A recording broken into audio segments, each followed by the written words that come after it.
Hey, what's going on, everyone? My name is Matt Jarbo. This is 3 Buck Theater. And you know, Spider-Man Into the Spider-Verse opens up here in a couple weeks. And oh man, I'm on board for this movie. The trailer got me going. The preview at the end of Venom got me really hyped up. And everything about this movie pretty much looks amazing, with the exception in just one area. The animation at times it does look very janky. Like, I get what they're going for with some of like the comic inserts, but it just feels so out of place. And I know it's an aesthetic, but at the same time, it's just kind of right? Like, it could go without it, and I think the movie would actually benefit from the lack of that type of visual aesthetic. The animation and the artwork shows you precisely what they're going for. Adding out that other stuff in there, maybe I'm just being a bit pedantic in my complaining, but still, that's what bothers me. But you know what else bothers me? Apparently, it's only tracking for a $30 million opening. A Spider-Man movie with $30 million opening. What the hell, man, right? Now, this is what it says. It says Sony's animated Spider-Man Into the Spider-Verse is showing solid traction, with an opening in the $25 million to $30 million range for its December 14th to 16th North American launch. Tracking also revealed total awareness for the film at 81% and definite interest at 46%. Now, the movie is centered on 13-year-old Brooklynite Miles Morales becoming one of many Spider-Men. It's rated PG and marketed towards families, with the hope that the superhero saga will have a long life during the holiday season.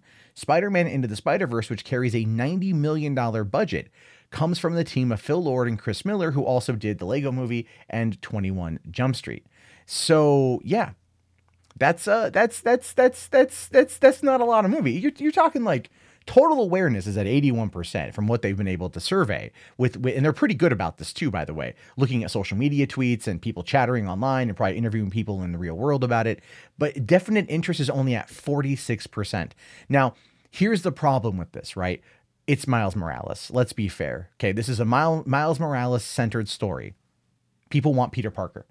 Now, in the comic book realm, Miles does really well, and people who've been really wanting to see diversity in that regard on the big screen. And I don't blame them.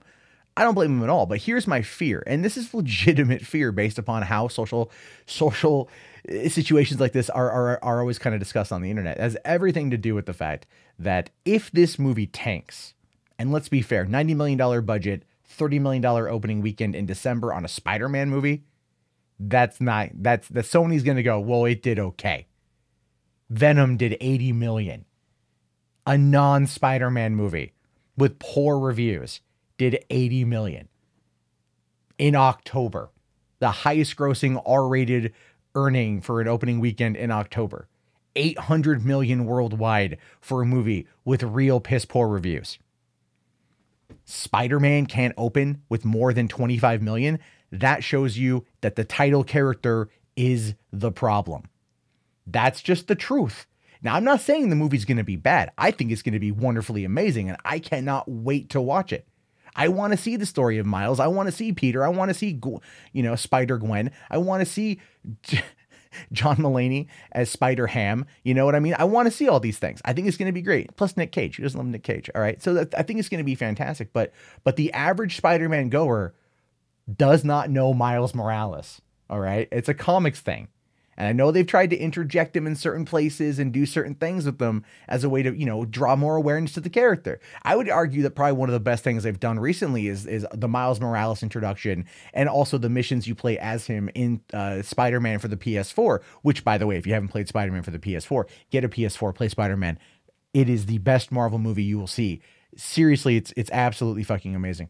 And it's great, and Miles is great in it, and it was in a really endearing game, a really endearing story, and this looks like the same. My favorite thing about the story so far that I've seen is that it deals a lot with sons and their fathers, giving a positive role model, a positive father role model, and one that is going to be a definitive element of the movie, right? Because keep in mind, in the Lego movie, it was about a son disobeying his father, and in the end, them coming together. In this one, it's about a son who kind of disobeying his father, and they're going to come together too. And we need more positive father role models in these types of movies. Oftentimes it's orphans or it's something along those lines.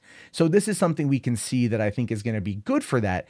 But What I question is whether or not the non-comic going community is going to embrace it. Right now, this movie opens up on December 14th, ahead of Universal's Mortal Engines. It opens, I think it opens, right ahead of that one. Mortal Engines, I think, is going to crash and burn. You've got Aquaman coming out. You've got Mary Poppins coming out. There's big movies in December, and this one is going to get sandwiched in there. So maybe that's why they're tracking for only $25 to $30 million opening weekend. It's not a Star Wars. You know what I mean? It's not going to pull in that big draw. But that's still pretty sad. That's still pretty sad that this is one that's going to end up not doing as well, because I think it's not Peter Parker Spider-Man. Right? It is. I think that's the big reason. And then the thing is, there's going to be think piece after think piece after think piece after think piece saying, why'd this movie fail? Well, because racists didn't go see it. It's not that. It's that people have certain expectations of a Spider-Man. If it was a Spider-Man movie featuring Miles Morales, that's a different story. This is a Miles Morales movie featuring Spider-Man. Right? Now, I could entirely be wrong here, and this could be a Jumanji Welcome to the Jungle situation, which was last year's big surprise, like really big surprise. It opened, like, I think 2 weeks after The Last Jedi, towards the end of the year, went on to gross like $900 million worldwide. It actually really benefited Sony. It was a real big win for Sony at the end of last year. So, this could be the same thing. They're probably hoping that because it's got definitive, or it's got total awareness at 81%.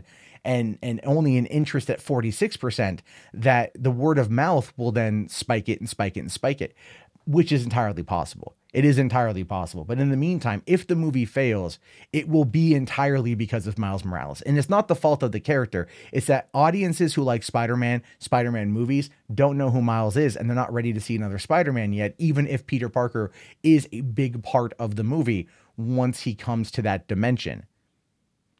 Who knows? Who knows? It's a touchy one. It's a tough one, but it's where we are right now. And I'm very curious to know your guys' thoughts on this. Do you think Spider-Man Into the Spider-Verse will be a success? Will it be a failure? If it is a failure, who will they blame? Will they blame racists? Will they blame people who just don't know who Miles Morales is? Will they blame the Sony marketing department? Will they blame Marvel itself?